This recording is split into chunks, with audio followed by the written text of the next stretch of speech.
Hi friends, அனைவருக்கும் வணக்கம். இப்போ நீங்க மேல பாத்துட்டு இருக்கக்கூடிய இந்த கொஸ்டின் வந்து குரூப் 4ல கண்டிப்பா வர்றதுக்கான வாய்ப்புகள் உண்டு. நான் ஏற்கனவே சொல்லியிருக்கேன், இந்த மாதிரியான கணக்கெல்லாம் வந்து ஏற்கனவே வேற சில தேர்வாணையத்துல கேட்கப்பட்டது. அதை வந்து அப்படியே கேட்கறாங்க.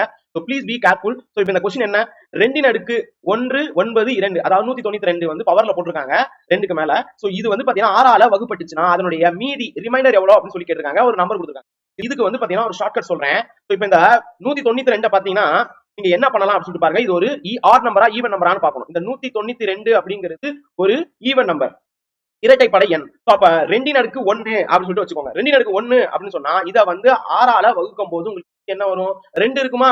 2 வந்து பாத்தீங்கன்னா இப்படி உள்ளக்குள்ள வச்சுட்டு இப்படி வெளியே வச்சீங்கன்னா பூஜ்ஜியம் வந்து பாத்தீங்கன்னா 0 பாயிண்ட் அப்படின்னு வைப்பீங்க. ஓகே, அப்ப இங்க வரும். அப்ப வந்து 3 18, இப்ப ரிமைண்டர் 2. அப்ப இப்படி பார்க்கும்போது உங்களுக்கு ரிமைண்டர் எவ்வளவு வருது?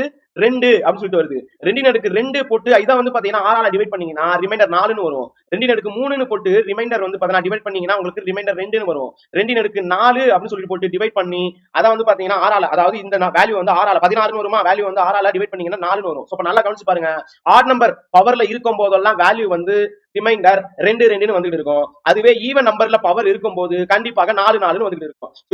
இங்க ஒரு விஷயம் பாருங்க, ஆட் ஈவன். இப்ப 192 என்ன நம்பர்? Even number. அப்ப ஆன்சர் என்ன இருக்கும்? 4 தான் இருக்கும். அவ்வளவுதான், சிம்பிள். இதுக்கு போய் ரொம்ப கணக்கு வந்து பாத்தீங்கன்னா மெனக்கெட்டு பண்ணிட்டு இருக்க கூடாது. ரொம்ப சிம்பிளானதை ஷார்ட்கட்ல சொல்லியிருக்கேன். உங்களுக்கு பிடிச்சிருந்துச்சுன்னா சப்ஸ்கிரைப்.